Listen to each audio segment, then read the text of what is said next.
विवाह के बाद पहली बार मायके आई बेटी का स्वागत सप्ताह भर चला। सप्ताह भर बेटी को जो पसंद है वही सब किया गया।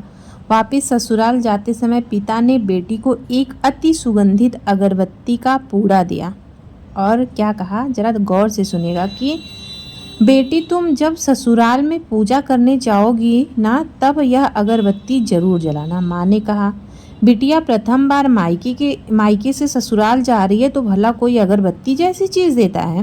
पिता ने झट से जेब में हाथ डाला और जेब में जितने भी रुपए थे वो सब बेटी को दे दिए।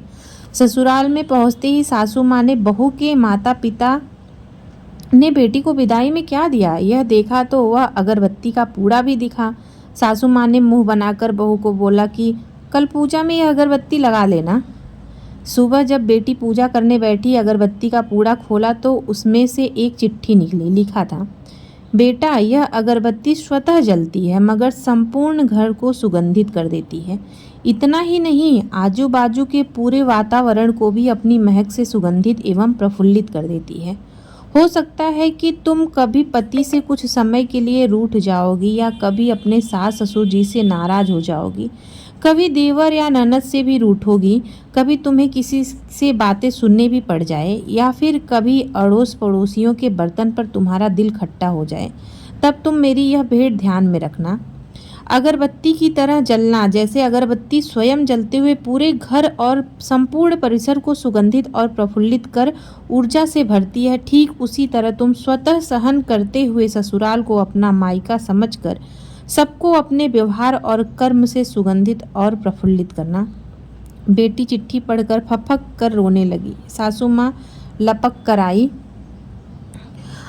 पति और ससुर जी भी पूजा घर में पहुंचे जहां बहू रो रही थी। अरे हाथ को चटका लग गया क्या, ऐसा पति ने पूछा।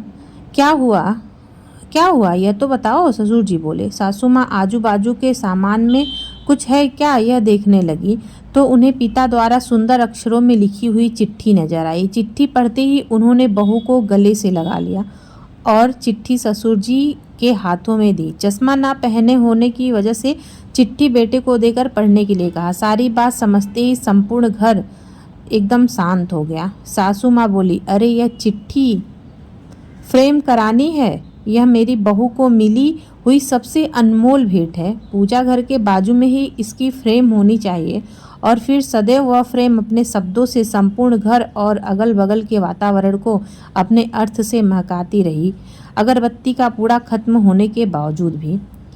क्या आप भी ऐसे संस्कार अपनी बेटी को देना चाहोगे? अगर मेरी ये वीडियो आपको अच्छी लगी तो प्लीज़ लाइक कमेंट शेयर ज़रूर करें और अपने फैमिली एंड फ्रेंड के साथ शेयर करें और मुझे बताएं कि आपके घर में ऐसा आपको कौन सिखाता है। मेरा मानना है कि हर बेटी के घर में उसको ससुराल भेजते हुए अच्छे संस्कार दे के ही भेजे जाते हैं, बट कुछ कमियां ससुराल वालों की भी होती है जो उनको अपना नहीं पाते हैं या वो प्यार नहीं दे पाते हैं जो उम्मीद और जो आशा के साथ वो अपने ससुराल में अपना कदम रखती हैं।